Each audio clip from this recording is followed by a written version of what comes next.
Bon après-midi à tout le monde. J'essaierai d'être très bref.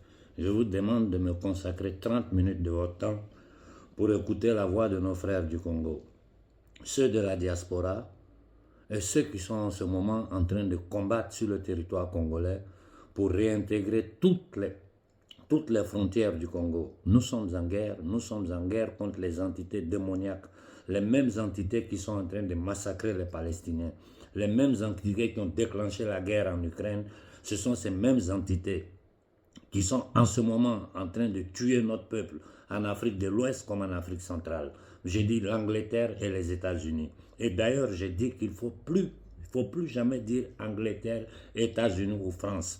Il faut dire le gouvernement Rothschild, le gouvernement de la mafia ashkénaze internationale que j'appelle de façon simplifiée le gouvernement Rothschild du monde. Ils sont en ce moment en train de tenter de détruire totalement notre continent. Nous allons écouter nos frères du Congo et puis après nous allons passer un petit peu à parler du Tchad, du Burkina, du Mali, du Sénégal et du Niger. Écoutons la diaspora congolaise par la voix du frère Fernand Moussamba et ensuite nous écouterons le frère Pascal qui est sur le terrain des opérations en ce moment. Écoutons le frère Ferdinand. Bonjour mon frère Konaré. Depuis la dernière fois que nous nous sommes parlé, nous vivons au rythme de la situation qui prévaut sur place dans le Nord Kivu par rapport à la situation de la ville de Goma qui est menacée d'être prise par les troupes soi-disant du M23, alors qu'en réalité, elles sont composées des éléments mercenaires essentiellement blancs que l'on voit dans les rangs. Vous avez compris, des éléments mercenaires essentiellement blancs. Continuons. Dans ces rangs, et qui opèrent pour faire avancer l'armée rwandaise dans le but de finir par contrôler la ville de Goma au profit de la politique qui vise à imposer à Chilombo des concessions allant vers le sens de l'acceptation de la balkanisation du Congo, faite essentiellement de l'annexion des provinces du Kivu, c'est-à-dire le Nord Kivu, le Sud Kivu et le Maniema. À ça, il faut ajouter le nord du Katanga, qui fait frontière avec le lac Tanganyika. Donc, comme vous avez bien compris, toute cette opération est pour la balkanisation du Congo, pour annexer le sud et le nord Kivu. Les entités démoniaques appelées américains, appelées gouvernement américain, qui n'est rien d'autre que le gouvernement de la mafia internationale rothschildienne, sont en ce moment en train d'utiliser le M23 pour tenter de détruire le Congo. Finissons d'écouter le frère Ferdinand. C'est ça la situation qui prévaut en ce moment dans l'est du Congo, et plus particulièrement dans le nord Kivu. Et j'ai reçu ce matin une vidéo d'un jeune frère de Goma, une vidéo d'un jeune qui demande à la population des zones de Kibumba d'arrêter de fuir parce que leurs mouvements de fuite sont en train de démoraliser les combattants Wazalendo qui sont sur le terrain. Comme vous avez entendu le frère dire, il ne faut pas fuir de vos terres, restez là. S'il faut que l'Occident, de par ses terroristes, vienne exterminer tout le Congo, le monde entier verra qui sont vraiment ceux qui se font appeler communauté internationale. J'ai dit la même chose à nos frères palestiniens qui sont coincés dans ce bout de terre. Ne fuyez pas, restez là parce que le monde entier regarde. Ils vont vous exterminer, 2 millions de Palestiniens encerclés par l'entité sioniste qui gouverne les États-Unis, qui gouverne la France, qui gouverne l'Occident, et tout ceci à travers les corporations, le système bancaire, économique et monétaire.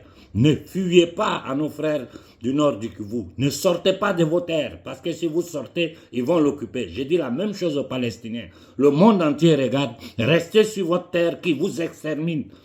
Après quoi, ils vont exterminer toute l'humanité. Ils vont rester eux seuls sur cette planète-là. Finissons d'écouter le frère Ferdinand.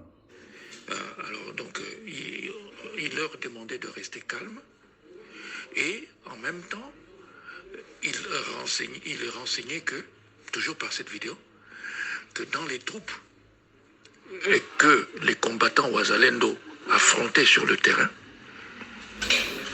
il voyait bien qu'elles étaient composées de mercenaires blancs. La dernière fois, je t'avais déjà posté une vidéo, une photo d'un mercenaire tué, mais d'origine française. Et ces photos, je les ai. J'ai beaucoup de photos de mercenaires occidentaux tués sur le terrain du combat au Congo. Finissons d'écouter le frère Ferdinand.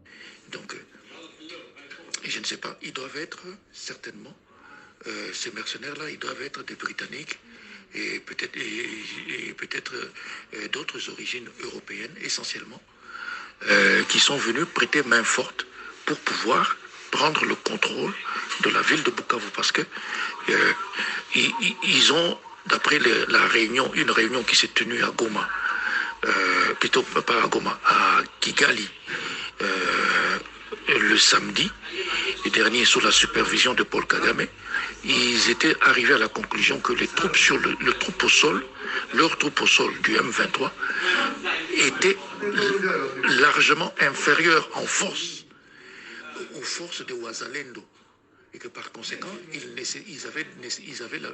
éprouvaient le besoin d'être épaulés dans cette tâche par la MONUSCO et aussi par les troupes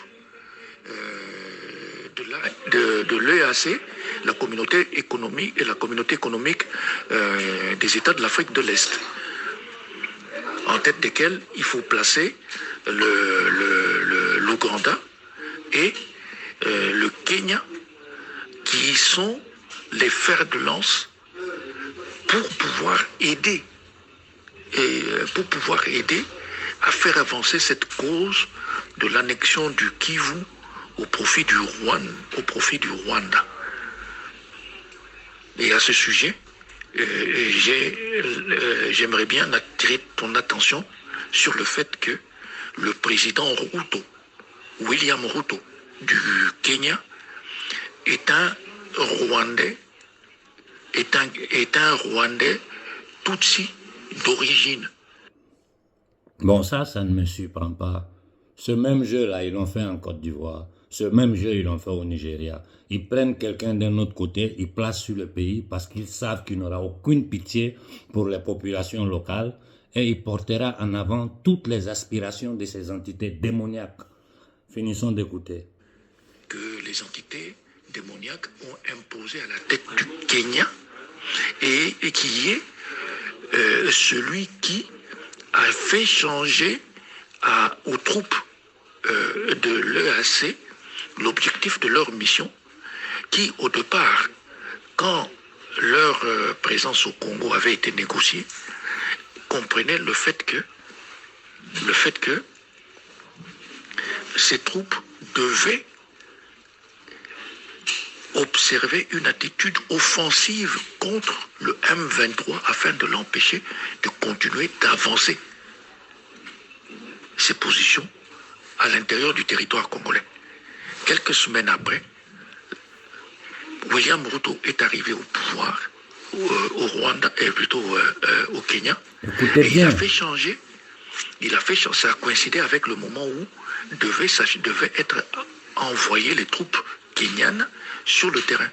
Et en envoyant les troupes kenyanes, William Ruto, rwandais, Tutsi, a fait changer aux troupes kenyanes l'objectif de leur mission en leur fixant que il n'était plus question pour elle de s'attaquer aux positions du M23, mais plutôt de jouer le rôle tampon, c'est-à-dire de jouer le rôle tampon et de laisser, et d'observateur, de ne prendre position ni pour un camp, ni pour un autre camp. C'est-à-dire, en d'autres termes, il favorisait par là, il ouvrait par là la possibilité au M23, à ce qui s'appelle le M23, la possibilité d'avoir la latitude de pouvoir avancer, y compris jusqu'à prendre le contrôle de la ville de Goma. Dans cet objectif, à terme, d'annexer le Congo, le Kivu, comme je l'ai expliqué plus loin, d'annexer le Kivu au Rwanda. Ce n'est pas le même schéma que nous avons vécu au Mali, avec la prise du nord du Mali. Aujourd'hui encore, nous sommes en train de combattre à Kidal. Kidal comme Goma, c'est le même schéma. C'est le même schéma et derrière, c'est la même régie qui est là. Continuons à écouter le frère Fernand. Donc, William Ruto, l'opinion publique, surtout africaine, doit commencer à exiger des comptes, à exiger publiquement des comptes par rapport à son attitude, à sa véritable politique dans la présence des troupes kenyanes et est-africaines à l'est du Congo. C'est ça qu'il faut savoir. C'est d'autant plus que ce qui est visé quand on entend qu'il est ajouté à cette liste des trois provinces qui composent le Kivu, c'est-à-dire le nord Kivu, le sud Kivu et le Maniema, il est ajouté le nord du Katanga. Il faut comprendre que le nord du Katanga est la partie congolaise, du territoire congolais, qui débouche sur le lac Tanganyika, qui fait frontière avec le lac Tanganyika. Alors l'objectif par là est que pour les puissances occidentales, pour le compte des puissances occidentales, en contrôlant toute cette région, c'est de prendre le contrôle du lac Tanganyika, le plus grand lac au monde. Il faut le souligner, le plus grand lac au monde, avec toutes ses ressources. Et à partir du lac Tanganyika, finir par prendre le contrôle de la Tanzanie, qui est aussi... Vous avez bien compris. Après, prendre le contrôle de la Tanzanie. Finissons d'écouter. Un autre objectif de cette guerre des entités démoniaques et qui n'a que le Rwanda est dans l'incapacité de pouvoir attaquer. Parce que en 2006, il faut le savoir aussi, en 2006, lorsque le président Kikwete est arrivé au pouvoir, dès qu'il a pris ses fonctions, il avait demandé au service de sécurité de la Tanzanie de lui diligenter une enquête. Écoutez et bien. de lui faire le rapport complet sur l'état de la situation de sécurité de la Tanzanie. Et les services de sécurité de la Tanzanie lui avaient remis un rapport dans les semaines qui avaient suivi, lui annonçant une imminente attaque de la même ampleur, attaque de la Tanzanie, de la même ampleur que celle dont le Congo a été l'objet de la part du Rwanda. Vous entendez? Donc, et par conséquent, c'est que le président Kikwete avait décidé de prendre comme mesure, c'est d'expulser tous les citoyens rwandais, tous les citoyens rwandais auxquels on avait déjà accordé la citoyenneté tanzanienne. Il les a expulsés, manu militari, vers le Rwanda. Et quand ils sont arrivés à pied à Kigali, celui qui était à l'époque représentant ou l'envoyé spécial de l'Union européenne pour la région des Grands Lacs, un certain Aldo Aiello, voyant l'état de dénuement de ces réfugiés émus, avait suggéré à Paul Kagame de saisir le Conseil de sécurité de cette affaire. Et Paul Kagame avait refusé catégoriquement, lui expliquant que, arguant que il était hors de question de poser ce problème auprès du Conseil de sécurité des Nations Unies. Pourquoi? Parce que, en le faisant, les revendications congolaises à propos des Banyamulenge risquaient de reprendre de l'ampleur. Alors il valait mieux laisser tomber. Il valait mieux laisser tomber. Et le ministre tanzanien de l'Intérieur, pour motiver leur décision d'expulser Manu Militari, ces ressortissants rwandais, avaient dit que nous n'avons pas du tout l'intention de nous faire avoir de la même manière que les Congolais en République démocratique du Congo qui se sont fait avoir. Tu entends? Donc le problème, cette histoire, elle est grave et des implications sont énormes. Qui doivent vous donner une certaine idée, l'idée exacte des forces qui sont impliquées dans cette entreprise de conquête à tout prix de la ville de Goma avant la fin de ce mois de novembre. C'est ça que je voulais, dont je voulais te faire part en ce jour d'aujourd'hui, mercredi 8 novembre, par rapport à l'évolution de la situation à l'est du Congo, plus précisément dans le nord Kivu. Voilà. Bon, nous avons écouté le frère Fernand, qui est un membre de la lutte congolaise, dans la diaspora congolaise.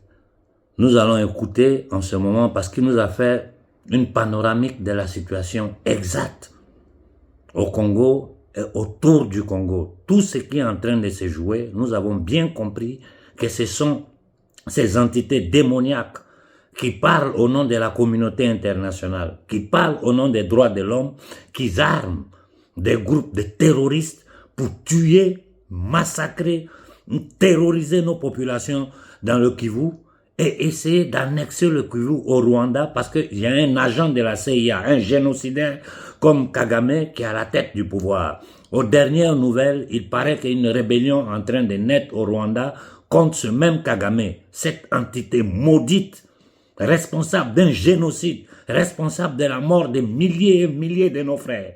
Écoutons ici le frère Pascal qui est sur le terrain, qui va nous dire exactement ce qui est en train de se passer en ce moment sur le terrain. Écoutons le frère Pascal. Monsieur Konaré, bonjour.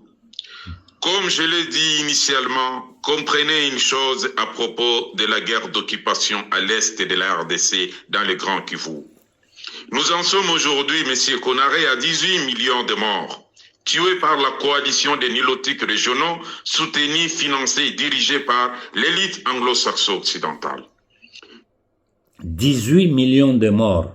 18 millions de morts. Ce sont les principales sources de troubles dans la sous-région des Grands Lacs, à savoir Londres, Washington et Paris. Aujourd'hui, cela fait à peine 2 ans que cette organisation criminelle appelée M23 occupe cette zone pour permettre aux multinationales de piller à grande échelle les ressources naturelles du Congo et les déporter vers le Kenya, qui est leur gisement, leur dépôt de pillage des ressources naturelles à l'intérieur du territoire congolais. Sur les différents fronts, certains officiers américains et britanniques sont observés, voire même tombés sur les différents fronts. La plupart sont des géologues avec des matériels ici de prospection des gisements miniers pour le compte des multinationales protégées par l'EAC dans cette zone. Monsieur Konaré, nous disposons de... J'arrête un instant. L'EAC, le travail que l'EAC fait dans le centre de l'Afrique, c'est le même travail que la CEDEAO fait en Afrique de l'Ouest. C'est-à-dire des nègres de salon, des minables, des maudits au service des entités démoniaques qui travaillent contre notre peuple. Écoutons le frère Pascal. D'informations selon lesquelles l'ancien président de la RDC même, Joseph Kabila, est le directeur financier endogène de cette organisation criminelle appelée M23.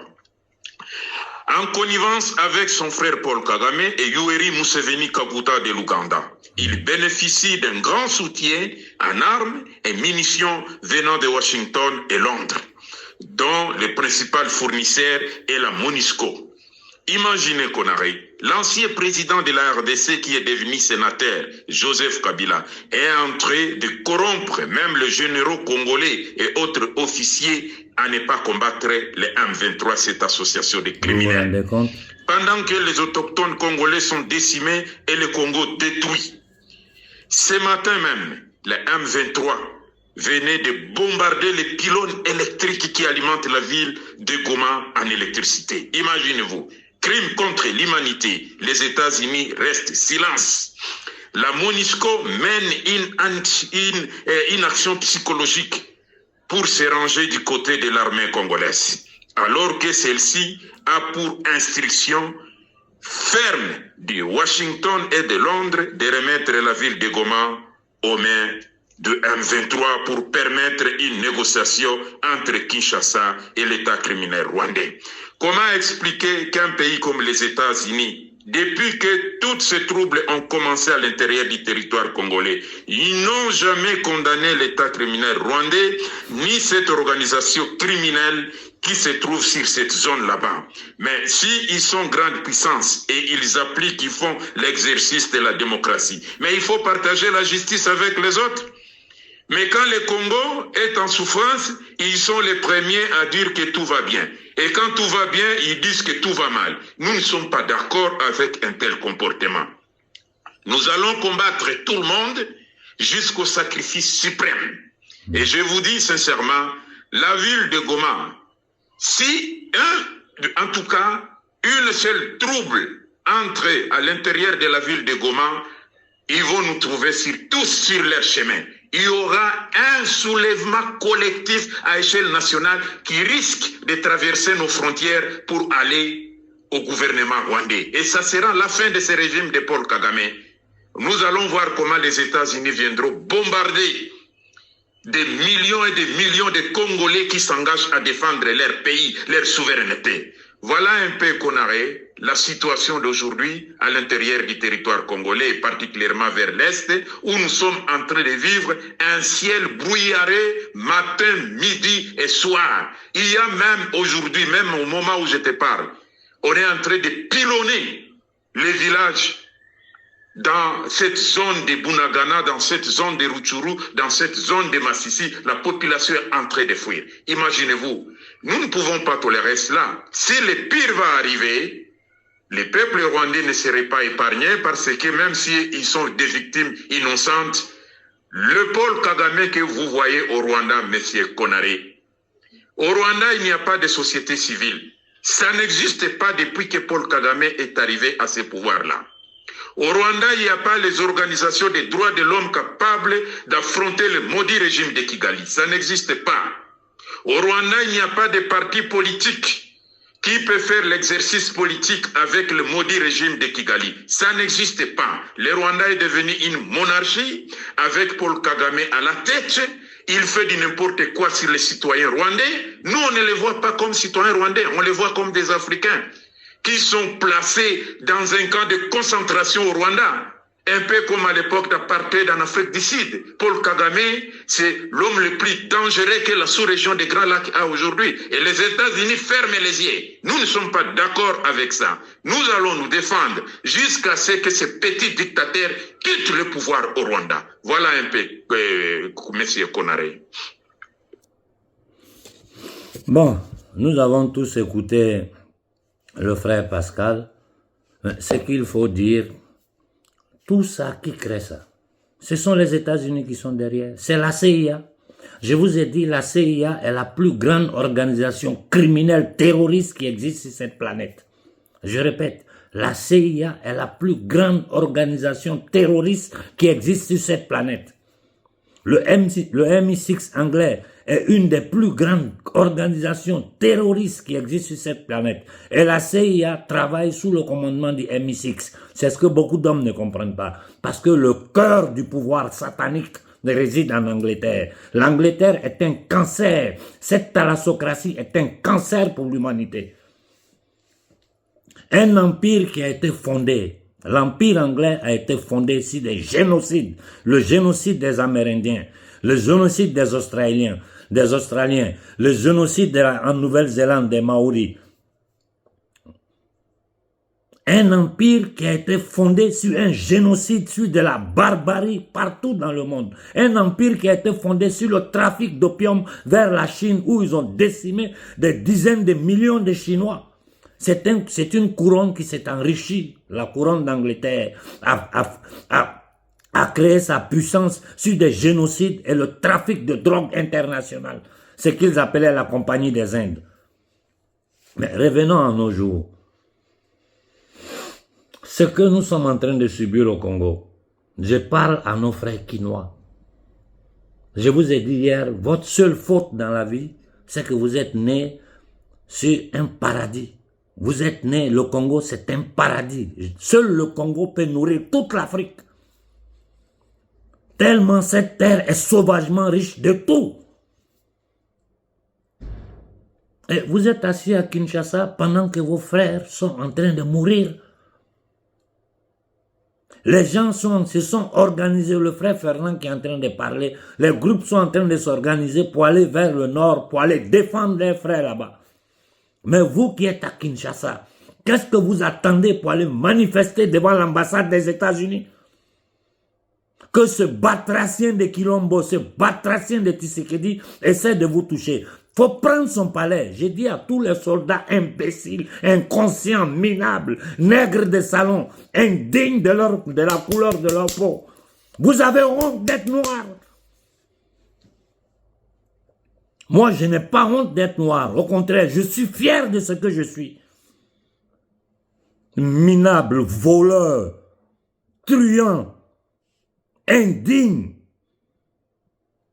Je demande à la jeunesse de Kinshasa de se lever et d'aller manifester devant les ambassades des États-Unis, de la France et de l'Angleterre. À nos frères qui sont dans le Kivu, toutes les représentations des États-Unis, de la France et de l'Angleterre, allez devant pour aller manifester et documenter tout. Je ne veux pas quelques personnes, je veux des milliers de personnes.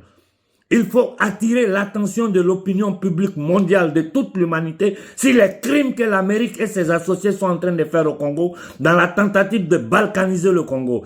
Il paraît qu'une rébellion est en train de naître au Rwanda contre Kagame. J'ai dit à nos frères rwandais, de l'armée rwandaise, levez-vous et descendez ce gars-là. Vous aurez le soutien de toute l'Afrique. Si nous nous débarrassons de Kagame, nous avons une grande possibilité en Afrique centrale de rétablir un peu d'ordre. Je vais arriver à nos frères du Tchad. L'armée française va s'installer chez vous. Un petit maudit qui n'a rien foutu de sa vie, qui ne vaut rien, qui est zéro. J'ai dit zéro, moins que zéro. Va permettre à l'armée française d'aller s'asseoir sur votre territoire. Et vous allez vous asseoir pour regarder ça. Et après, nous allons nous plaindre de notre pauvreté. Après, c'est pour prendre des bateaux, aller mourir dans le désert, mourir dans l'eau, venir faire les esclaves en Europe ici. Je profite pour dire un truc à Nasra. Il ne faut même pas que tu penses que tu pourras jouer avec le cerveau des Tchadiens. Parce que toi, ta légitimité devant les Tchadiens, c'est nous qui pouvons te la donner. Je ne suis pas Tchadien. Mais les Tchadiens croient plus en moi qu'à toi. Si je leur dis ne suivez pas Nasra, ils ne vont pas te suivre. Parce qu'ils savent que je n'ai rien à gagner dedans. Parce qu'ils sont conscients des dangers que je suis en train de prendre pour le Tchad et pour toute l'Afrique. Et il faut vous lever contre la présence militaire française dans le Tchad. Ce n'est plus acceptable. Plus de 8 bases militaires sur le territoire tchadien. Pour quelle raison? Expliquez-moi pour quelle raison une armée étrangère doit être sur le sol du Tchad en ce moment, l'armée française. Pour quelle raison? Pour protéger les intérêts de la France? Quand je dis la France, je répète toujours, du gouvernement Rothschild de France. Parce que tant que nous resterons dans des discours, la France, l'Angleterre, les gens ne comprendront pas. Ceux qui sont derrière la politique, qui vendent l'illusion de la démocratie, l'illusion des droits humains à toute l'humanité, c'est ceux-là que nous devons indexer. C'est ceux-là qui sont en Israël, en train de tuer les Palestiniens, devant tout le monde. Personne n'ose ouvrir la bouche. Les télévisions occidentales, tous sous le contrôle de la cabale internationale, sont en train de... Mais les gens se permettent de dire que les enfants palestiniens ne sont pas des enfants. C'est-à-dire c'est des animaux qu'on peut les tuer, il n'y a rien. Ils ont eu jusqu'à le courage de dire qu'ils peuvent lancer une bombe atomique sur Gaza. Les dirigeants arabes sont tous sous le contrôle de ces entités démoniaques. Parce que ça fait combien de fois, je le répète dans mes discours, en français comme en italien, il suffit que les pays producteurs de pétrole s'unissent, ils ferment le robinet, comme ils l'ont fait dans le passé. Demain matin, les Américains vont s'asseoir pour discuter. Non, c'est Hezbollah qui parle, on va se défendre, on va faire la guerre. Mais vous allez passer le temps à faire quelle guerre? Quand vous avez des instruments, vous avez le soutien, non seulement de la population, des populations arabes, mais vous avez le soutien de toute l'humanité. Aujourd'hui, l'Amérique est exposée. Un État qui a été fondé sur un génocide. En 240 années d'existence, plus de 220 années, ils sont en guerre. Ils ont détruit l'Irak, ils ont détruit la Syrie, ils ont détruit la Libye, l'Afghanistan, ils ont été au Vietnam. Mais il y a tout ce qui s'est passé dans les Balkans en Europe, avec la dislocation de l'Union soviétique, c'est eux qui étaient derrière. C'est eux aujourd'hui qui ont tout fait pour mettre la guerre entre la Russie et l'Ukraine. 200 milliards de dollars plus et ils sont en train de tenter de financer encore. 500 000 morts en Ukraine. Aujourd'hui, plus de 10 000 morts en Palestine. Femmes, enfants, des innocents, ils disent qu'ils cherchent Hamas. Alors que Hamas, c'est une de leurs créations. Alors que Hamas est financé par eux. Et maintenant, ils sont en train de prendre ces plaisantins du Fatah, comment il s'appelle, Abou, je sais pas quoi là, comme quoi il va être le négociateur pour le... C'est du n'importe quoi. C'est du n'importe quoi. Il faut que l'empire américain tombe. Tant que l'empire américain, l'empire anglo-américain ne tombe pas, l'humanité n'aura pas de paix. Et faire tomber l'empire américain, il faut indexer du doigt ceux qui sont derrière les gouvernements américains. Les maudites familles Bush, Rockefeller, Warburg, Koch, Rothschild, la maudite famille d'Angleterre, d'Hollande, des Belges, ces entités démoniaques là. C'est-à-dire, on est dans un système néo-féodal. Ils l'ont masqué derrière ce qu'ils ont créé à travers les maçonneries qu'ils appellent démocratie. Parce qu'en théorie, la démocratie est une belle chose. Parce que c'est le pouvoir du peuple par le peuple pour le peuple. Mais quand vous regardez en France aujourd'hui, ils se permettent, l'argument antisémitisme ne marche plus, ils se permettent même de vouloir voter des lois contre qui s'oppose à Israël, c'est-à-dire antisioniste, une entité démoniaque, criminelle, qui tue partout dans le monde. Les Juifs sont les premières victimes de ces gens-là. Si nous avons compris ça, nous avons compris l'essentiel. Pour revenir à nous, Africains, j'ai dit à nos frères du Niger, vous avez écouté les Congolais. Ceux que vous avez au pouvoir ont déjà vendu le Niger. Je vous le répète, le Niger a été déjà vendu. Sinon, ils n'auraient pas eu ce courage-là de sortir publiquement pour se foutre de notre gueule, c'est-à-dire insulter toute l'Afrique en disant « les Américains vont nous aider à chasser les Français ». Mais vous nous prenez pour des imbéciles. Mais vous êtes fous, vous êtes totalement... C'est-à-dire, mais c'est des dingues ces gens-là. La France est sous la coupole de l'Amérique. Tout ça, c'est du cinéma. L'OTAN est guidée par les États-Unis, qui est le bras armé de la mafia satanique internationale. Chaque pays, chaque élite de ces pays-là gagne sa part dedans.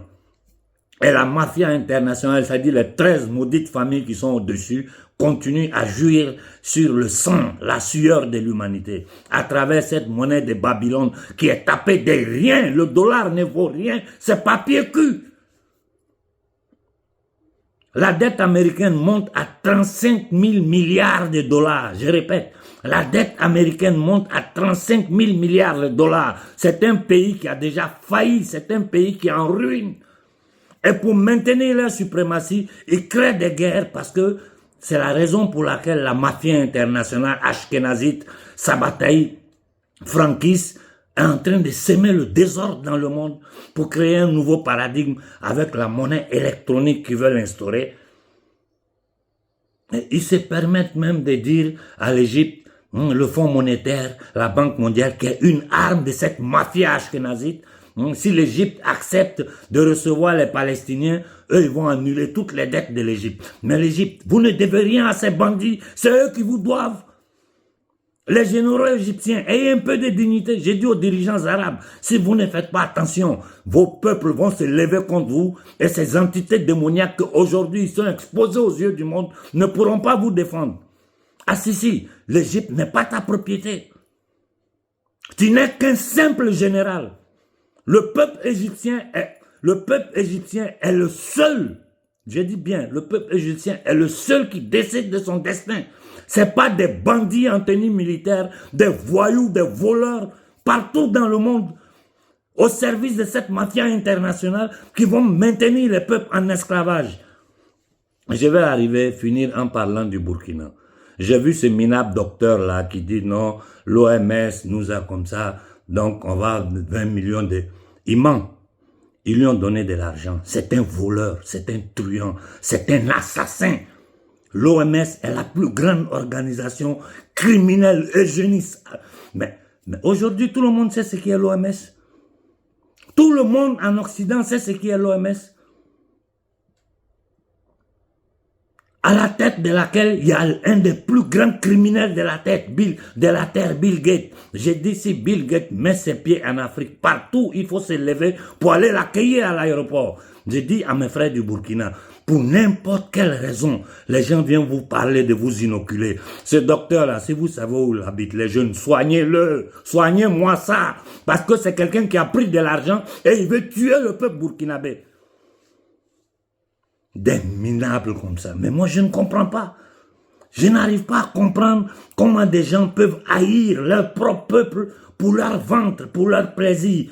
Je vois ces activistes minables qui tentent de défendre l'indéfendable, qui sont là en train de faire de la propagande.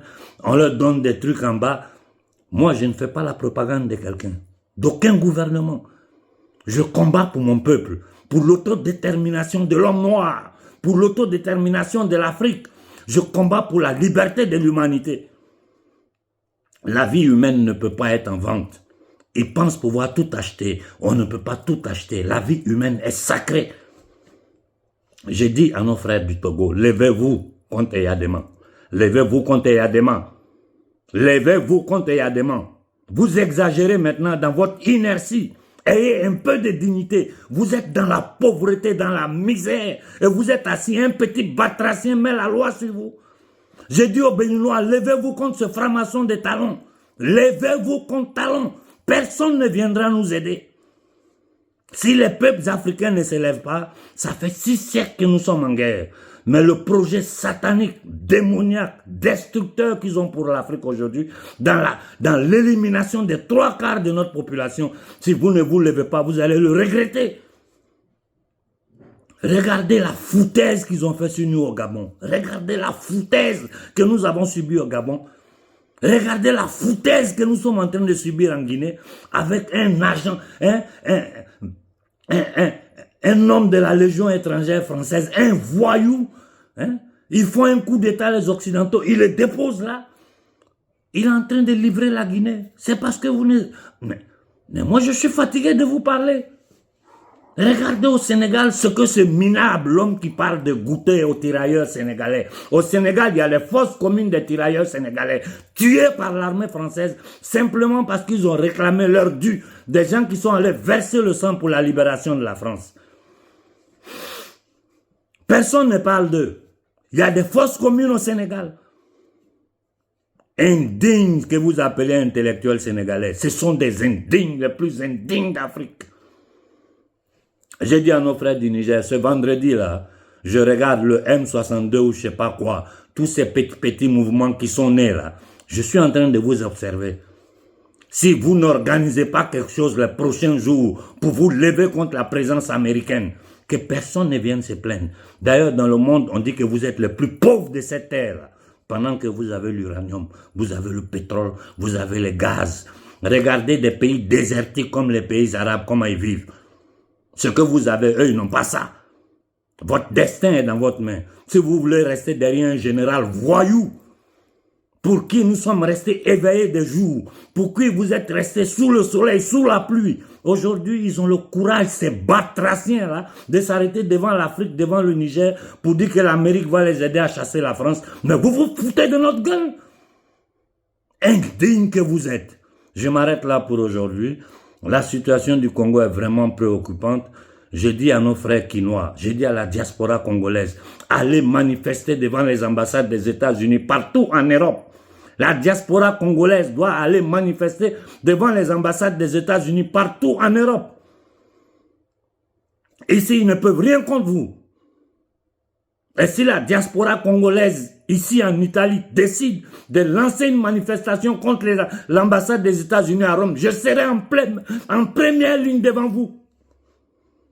Je serai en première ligne devant vous, devant l'ambassade des États-Unis. Merde. Ça suffit comme ça. Un groupe de satanistes qui sèment la zizanie dans le monde. Nous, Africains, le peuple le plus meurtri, vous avez entendu, 18 millions de morts au Congo. Il est temps que nous nous levons. Hein. Il est temps que chaque Africain prenne conscience de sa situation et des dangers qui nous menacent. Et que nous nous levons en masse dans toute l'Afrique pour dire que ça suffit. Si nous ne faisons pas ça, ce que nos ancêtres ont subi, ce n'est rien par rapport à ce que nous allons subir. Je m'arrête là pour ce soir. Bonne soirée à tout le monde. Et réfléchissez aux paroles que je viens de vous dire. Réfléchissez à tout ce que vous venez d'entendre. Bonne soirée.